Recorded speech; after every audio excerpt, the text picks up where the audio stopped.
Whilst exploring Staffordshire's beautiful countryside, I became interested in the idea of transformation in our environment. Transformation has left industry and conservation in a centuries-long game of tug-of-war. Areas of natural beauty have been destroyed for the sake of progress, for the natural to later reclaim its lost land after the fall of certain industries. This can be disheartening, as without proper care, these areas of nature can never return to their full glory. However, it's unfeasible to expect innovation and industry to cease to a halt. Is it possible to find harmony with our environment? I believe we can. I discovered Silverdale and Eightdale Country Park, a restoration project that was part of the Homes and Communities Agency's National Coalfield Programme. It is a nature reserve, an area of biological importance, built on a huge colliery. A mine which, despite having undeniable harmful impact on the environment, has once had a huge benefit to our country's economy and this local community. With the help of 3 environmental science students, I hope to prove how this is a sign that the industrial ghosts of our past shouldn't hold us back from achieving a more environmentally friendly society.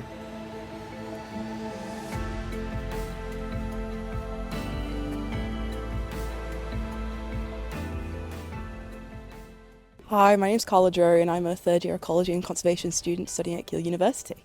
This area has various impacts on the local area, mostly in that it provides a lot of education opportunities for local schools and local young people. It's used by Keele University a lot. I come here and we do nature walks and have a look at the area. It's also really utilised by residents of the local area who often walk their dogs, like we've seen a lot today. It's also just a very nice area of natural beauty which tends to contribute to very good mental health. The unkept grasslands is really beneficial to birds of prey species who will hunt animals like mice and rats, and it may even be beneficial to species of predatory mammals, so foxes will hunt here. Wooded areas are really beneficial for weather regulation. It sort of breaks up the heat island effect of large cities. Obviously the surrounding area of the park isn't super highly urbanised, but just having an area like this really does benefit the climate of the area and help with weather regulation.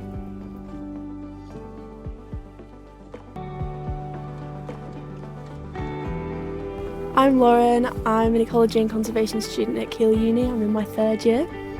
I'm Tyrese and I am also an ecology and conservation student in my 3rd year.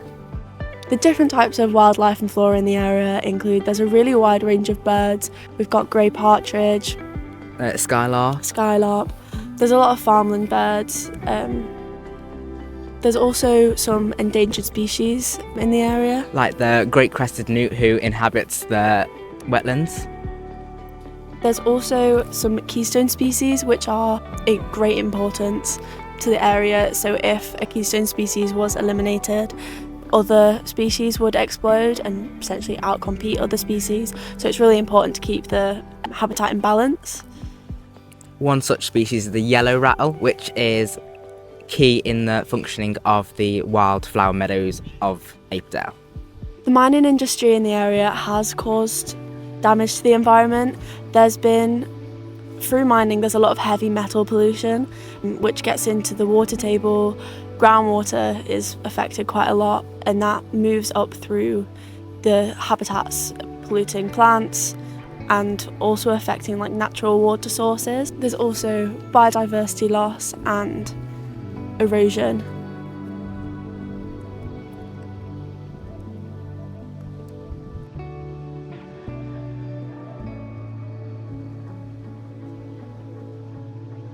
Nature is healing the damage made by the mining industry with bioremediation, which is using plants to soak up pollutants.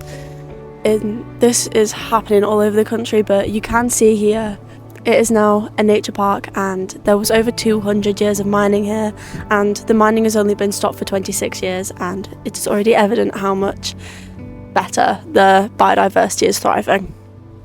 Yeah, so what we've just seen is a kestrel, which is one of the birds of prey in the area. They hover while they watch for the small mammals, such as mice, which is what we've just seen. It didn't dive down to catch anything, but it's still hovering, looking for any of its next meals.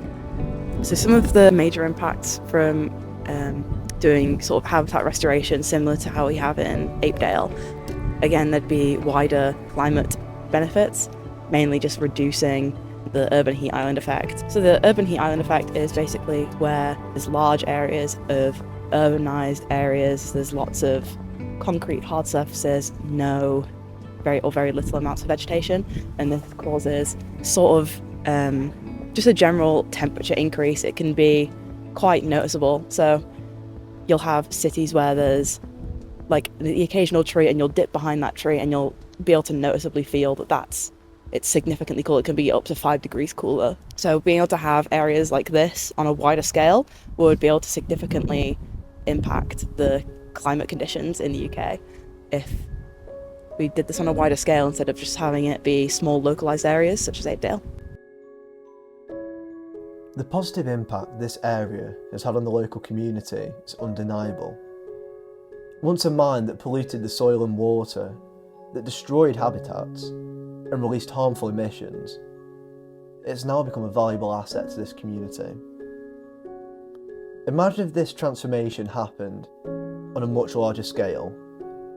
It's easy to feel that saving the environment is a lost cause, that the damage already done is too great, or that it required too much disruption to our daily lives. Yet this example highlights what can be achieved when environmental organisations are equipped with the right resources. From combating climate change and preserving wildlife, to even enhancing the local well-being. It's clear that striving to live in harmony with nature can bring about significant change. There are countless organisations and charities you can support, whether it's by donating or raising awareness.